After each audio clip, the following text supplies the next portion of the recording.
Hello बच्चों, let's see the question and the question says what is meant by atomicity explained with two examples। हमें यहाँ पे बच्चों atomicity के बारे में बताना है और with two examples। तो चलिए आइए देखते हैं बच्चों इस क्वेश्चन को। तो बेसिकली बच्चों अगर हम बात करें the key concept for this question, तो जैसे कि बच्चों हमें यहाँ पे एटॉमिसिटी के बारे में बताना है विद टू एग्जाम्पल्स। तो आपने कभी कभी देखा होगा कि जैसे अगर हम O2 लिखते हैं या फिर Cl2 लिखते हैं या फिर अगर हम बात करें फॉस्फोरस को हम P4 लिखते हैं, तो ये जो इनके नंबर्स हैं ये क्या रिप्रेजेंट करते हैं, तो हमें इसी के बारे में बात करनी है। तो बच्चों ये जो नंबर्स होते हैं यहाँ पे क्या रिप्रेजेंट करते हैं, ये रिप्रेजेंट करते हैं एटॉमिसिटी को। मतलब बच्चों अगर मैं यहाँ पे डिफाइन करूँ एटॉमिसिटी को, तो एटॉमिसिटी की डेफिनेशन क्या होगी। Atomicity means the number of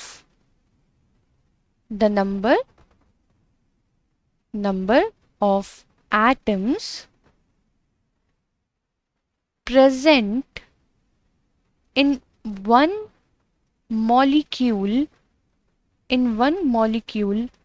of an element is called its atomicity। मतलब कि बच्चों एटॉमिसिटी क्या होती है। Atomicity basically number of atoms होते हैं जो कि किसी भी एलिमेंट के एक मॉलिक्यूल में प्रेजेंट होते हैं। यानी कि बच्चों जैसे मैंने कुछ एग्जांपल्स ऊपर लिखे हैं, अगर मैं वही एग्जांपल्स यहाँ पे लिखूं, तो अगर मैं बात करूं बच्चों ऑक्सीजन की, ऑक्सीजन मॉलिक्यूल की, तो उसको हम रिप्रेजेंट करते हैं O2 से। तो ये जो 2 है बच्चों वो क्या है, ये है इसकी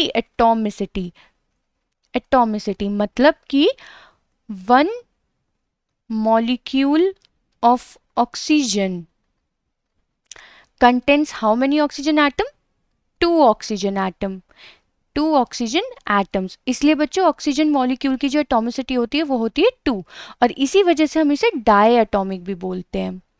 ठीक है।